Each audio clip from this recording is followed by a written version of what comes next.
So நீங்கள் நான் சொன்ன மாதிரி வந்து தேவையில்லாமல் ஸ்லோ ஆகிடுறாங்க. நமக்கே வந்து பார்க்கும்போது தெரியுது அவங்க யூஷுவல் ஸ்பீடில் அவங்க வந்து ஒன்றும் செய்ய முடியல. இல்லை ரொம்ப ஸ்டிஃபாக இருக்காங்க, திரும்புறதுக்கோ இல்லை நடக்கும்போது ஃப்ரீஸ் ஆகுறாங்க. பெரும்பாலும் வந்து ஒரு டோர் வழியாக வரும்போது ஃப்ரீஸ் ஆவாங்க, இல்லை ஒரு சின்ன ஒரு காரிடாரில் நடக்கும்போது ஃப்ரீஸ் ஆவாங்க, இல்லை ஒரு புது இடத்துல நடக்கும்போது ஃப்ரீஸ் ஆவாங்க. ஸோ இந்த ஃப்ரீசிங் அது ஒரு முக்கியமான சிம்டம்.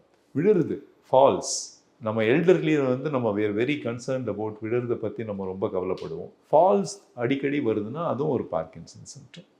சில பேருக்கு வந்து இது எல்லாம் இல்லாமல் வந்து சில நான் மோட்டார் சிம்டம்ஸும் முதல்ல வரதுக்கு வாய்ப்பு இருக்குது.